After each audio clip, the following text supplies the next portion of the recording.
The first book of Samuel, chapter 12, Samuel's farewell address. Then Samuel addressed all Israel, "I have done as you asked and given you a king. Your king is now your leader. I stand here before you, an old, gray-haired man, and my sons serve you. I have served as your leader from the time I was a boy to this very day. Now testify against me in the presence of the Lord and before his anointed one. Whose ox or donkey have I stolen?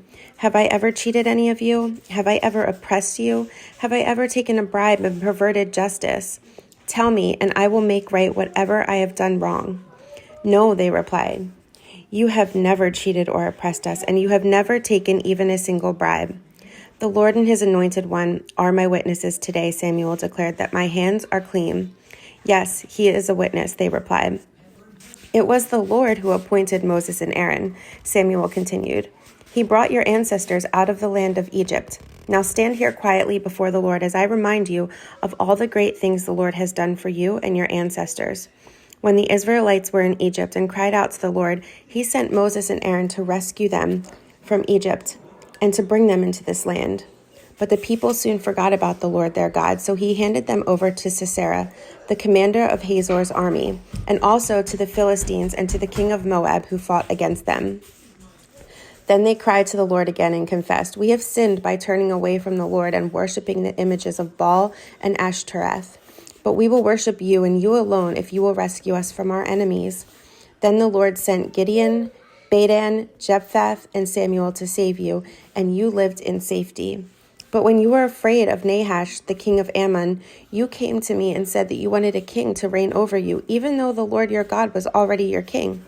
All right, here is the king you have chosen. You asked for him, and the Lord has granted your request. Now, if you fear and worship the Lord and listen to his voice, and if you do not rebel against the Lord's commands, then both you and your king will show that you recognize the Lord as your God. But if you rebel against the Lord's commands and refuse to listen to him, then his hand will be as heavy upon you as it was upon your ancestors. Now stand here and see the great thing the Lord is about to do. You know that it does not rain at this time of the year during the wheat harvest. I will ask the Lord to send thunder and rain today. Then you will realize how wicked you have been in asking the Lord for a king." So Samuel called to the Lord, and the Lord sent thunder and rain that day. And all the people were terrified of the Lord and of Samuel. "Pray to the Lord your God for us, or we will die," they all said to Samuel. "For now we have added to our sins by asking for a king." "Don't be afraid," Samuel reassured them. "You have certainly done wrong, but make sure now that you worship the Lord with all your heart and don't turn your back on him. Don't go back to worshiping worthless idols that cannot help or rescue you. They are totally useless. The Lord will not abandon his people, because that would dishonor his great name. For it has pleased the Lord to make you his very own people. As for me, I will certainly not sin against the Lord by ending my prayers for you, and I will continue to teach you what is good and right.